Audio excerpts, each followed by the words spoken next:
Álvaro Viteri, buenos días, ¿me escucha? Perfectamente, Nelson, ¿cómo estás? Muchas gracias. Muy bien, gracias Álvaro por estar con nosotros para analizar y quiero empezar contigo con esta consulta eh, al revés, por decirlo.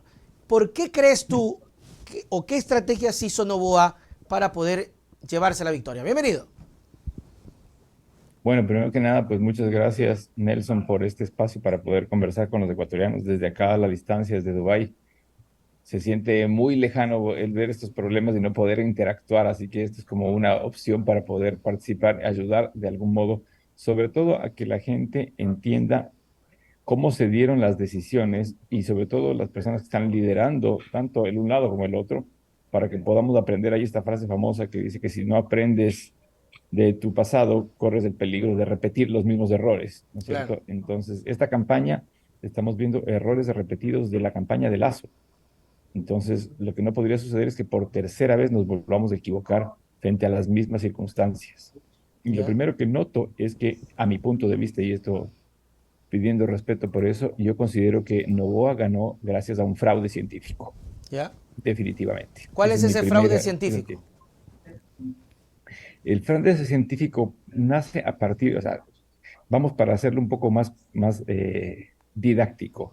Busqué qué es la definición de fraude. Fraude dice, según el ChatGPT, dice que el fraude se refiere al uso engañoso o malicioso del lenguaje con la intención de engañar o manipular a alguien para obtener beneficios personales o ventajas ilegítimas. ¿Ya? Esto puede incluir la emisión de declaraciones falsas o engañosas, la ocultación de información relevante o la manipulación del discurso de manera que conduzca a malentendidos o a la toma de decisiones perjudiciales para la otra parte. ¿Quién se encargó del fraude científico? ¿Quién se viene encargando del fraude científico desde hace aproximadamente 6 o 7 años? Los medios corporativos. Ellos son ¿Ya? los primeros que están en campaña permanente, dado que en este formato de campaña la real construcción de imagen del candidato se hace no antes de 3 meses. Quien está en campaña permanente son los medios corporativos. ¿Ya? Entonces, ellos son los que se encargaron de setear la cancha y desposicionar a un candidato que no tiene ninguna lógica de posicionamiento. ¿Cómo puede ser que Luisa, la primera mujer en la historia de la democracia, de la República en Ecuador, 200 años de la República, es considerada lo viejo? Ese es lo absolutamente nuevo. La outsider es ella. Toda la historia de la República del Ecuador, los candidatos han sido masculinos, blancos, de las clases media alta y alta. ¿Ya? ¿Qué es Novoa? Exactamente más de lo mismo. Mm. Pero ¿quiénes se encargaron de desfigurar la imagen de Luisa y posicionarla como lo viejo? Los medios. Ellos fueron ¿Ya? los que hicieron esa mentira, la repitieron 1000 veces hasta construir una verdad. Y el trabajo que venía a continuación era recuperar ese tiempo perdido, ese espacio perdido. Lastimosamente no se logró y por eso es que yo no siento que Novoa ganó por méritos, sino por falta de acción del otro lado de Luisa. Entonces ¿Ya? simplemente le siguió llegando de chiripa a la presidencia. Y ahora O vamos sea, a por ver cómo ejemplo, logra ¿crees lidiar con tú que de ella. pronto lo que hizo Novoa necesitó una respuesta comunicacional o estratégica de parte de Luisa más contundente al tema de los cien muñequitos de cartón, cien por por ejemplo? ciento Los muñecos de cartón es un detalle al final de la historia. O sea, ¿cómo tenías que tú ver rayado la cancha, ¿no es cierto? Porque siempre, mira lo que está sucediendo ahorita en Argentina, ¿no es cierto? Milei es el libertario, ¿no es cierto? Y del otro lado están los progresistas. Entonces, tú divides la cancha entre blanco y negro para que la gente pueda ubicarse. Ya, Porque si resulta ser que todos los candidatos son grises, ¿por quién te decides? Es muy difícil en ninguna categoría. Entonces, cuando tú ves Coca-Cola, Coca-Cola es la marca tradicional y Pepsi es la marca nueva, la que hace la disrupción. Las novedades vienen del lado de Pepsi, Coca-Cola es la tradicional. Entonces, dependiendo de tu estilo de vida, tú te identificas con una o con otra. ya, Clarísimo. Eso tenía que haber sucedido con Luisa. Luisa era la candidata del pueblo, porque su historia es del pueblo. Entonces, ella tenía que haber logrado que todos los que no somos Novoas, Febres Corderos, etcétera, todos los que somos mestizos, cholos, negros, montubios, nos identifiquemos con su historia, porque es la historia del montubio que, en base a reconstruirse a sí mismo, a una cantidad enorme de sacrificio y de trabajo, logra escalar.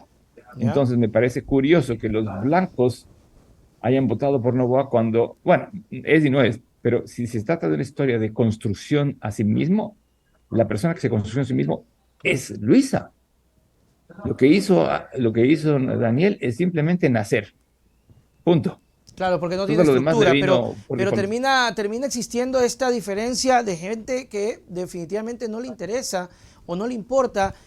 Claro que no es mayoría, ¿no? No es mayoría porque lo hablábamos con nuestra invitada anterior, Palmira Chavero, y hay una diferencia no tan grande, ¿no? De 350.000 votos, que claramente te marca esa cancha que tú dices, Álvaro, que dos visiones de país, lo empresarial, lo social, que no necesariamente es que Daniel Noboa tenga que ir con un cheque en blanco a aplicar el tema. Pero no hay entonces, Álvaro, esa predisposición de personas en analizar eso, sino que simplemente pues incluso se van por el tema de no me importa, le daré la oportunidad y si le va mal, pues ya votaré en el 2025. Algunos amigos me decían eso. Voy a votar por Noboa porque a la final si le va mal solamente es un añito y medio, dice. Y ya voy a... O sea, yo me quedé sorprendido y digo, no hay conciencia de lo urgente. Y ahí me decía Palmira que tal vez es precisamente donde gana Noboa, este funcionario público que ya tiene estabilidad, que tiene su ingreso y que dice, ah, no me importa, versus donde gana Luisa, este sector popular de personas que dicen, oye, yo sí quisiera que el Estado al menos se preocupe por darme educación, seguridad y salud. Yo te diría más bien un poquito es lo contrario. El que haya una diferencia tan pequeña demuestra claramente que la gente básicamente le dio lo mismo o lo otro. O sea, como pudo ser el uno, puede ser el otro, no hay diferencia. Que hubiera habido una diferencia dramática quiere decir que uno tuvo una propuesta clara y definitiva y otro no la tuvo. Uno tuvo el favor absoluto de la gente y otro no lo tuvo. El que ha estado tan pegado, casi llegué a dije, a ver, el uno o el otro, de Tim Marín de Doping, güey, ok, ganó Novoa, da lo mismo. Y es porque estaban básicamente, se fueron, no construyeron una identidad clara, sino que se fueron a hablar de los temas que la gente quería escuchar. Entonces, hablemos de seguridad, pero el tema de seguridad es mucho más importante cuando se trata de seguridad desde la óptica privada, desde la óptica de la rentabilidad. Entonces, si es que yo lo hablo desde ese lugar, entonces yo voy a hacer una empresa de seguridad que venda servicios de seguridad y que sea altamente rentable. Si tienes para pagarlo, en buena hora. Y si no, salado. Ese rato, cuando me dices salado, yo digo, a ver, pero yo no tengo para pagarlo. Salado. Entonces yo necesito a alguien que me dé la alternativa. Si del otro lo dice, yo voy a dar seguridad, pero yo voy a proveer con el Estado, porque el Estado tiene que hacerse cargo de ciertas cosas inalienablemente. Entonces, la educación la tiene que dar el Estado, la salud la tiene que dar el Estado, la seguridad la tiene que dar el Estado. Esas son cosas que las tiene que dar el Estado. No pueden ser negocios privados porque la gente no tiene capacidad de pago. Peor en un país como el nuestro, si estuviéramos en Suecia tal vez, pero en un ¿Ya? país como el nuestro, esos servicios tienen que ser proveídos por la gente. Eso no le quedó claro a la gente y por eso le dio lo mismo votar por uno o por el otro. Claro. Pero eso es un problema de falla de comunicación. ¿Noboa es un candidato que gana por ser buen candidato o es un producto del marketing, Álvaro? Noboa gana por una falla de la comunicación del oponente, en cualquiera de las circunstancias. En el debate ganó el debate no porque él lo hizo mejor, lo que lo hizo dramáticamente mejor, es porque los demás lo hicieron mucho peor. ¿Ya? Al punto, es la famosa frase de en el país de Pero, los ciegos, el tuerto Álvaro, es rey, claro, ese es Noboa. pero por ejemplo, perdón que te interrumpa, pero por decirte en ese Sí, por tema, favor. ya en segunda vuelta, cuando mencionas de que Noboa gana por una falla de comunicación del oponente, es decir, de Luisa, la campaña de Luisa fue una campaña mucho mejor estructurada. De hecho, visualmente, ¿no? Visualmente. De hecho, los productos audiovisuales de Noboa eran extremadamente pobres, sabiendo que él tenía el recurso económico ilimitado. Los recursos audiovisuales de Luisa eran mucho mejor trabajados, muy bonitos, estructurados, se notó que ahí hubo cariño en hacer las canciones. Noboa no tuvo eso. Entonces, ¿cómo es que la falla de Luisa, o en qué punto la falla de Luisa le favorece a Noboa en su estructura general? Primeramente, cuando tú estructuras una campaña, hay dos etapas. Una es la etapa estratégica y la otra es la etapa ejecucional. En la parte estratégica no hubo una definición clara de voto. Luisa representa qué para mí. Eso no quedó claramente definido, ¿no es cierto? Punto número uno. Cuando ya pasas entras a la fase ejecucional, y ahí sí toca el tema de las generaciones con las que estás hablando. Cuando tú entras a TikTok, ¿qué calidad de videos ves?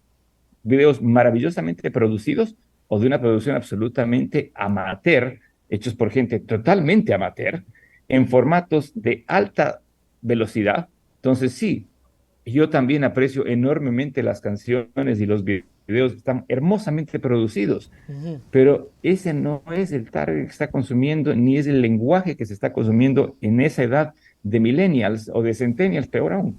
Ellos están acostumbrados a otro tipo de formatos. No se van a comer un video de 90 segundos con una canción que es un himno a la alegría. Ellos ven videos de 15 segundos, 30 segundos. Si en 15 segundos no planteaste de una forma dinámica, divertida y novedosa, novedosa, la palabra importante, next.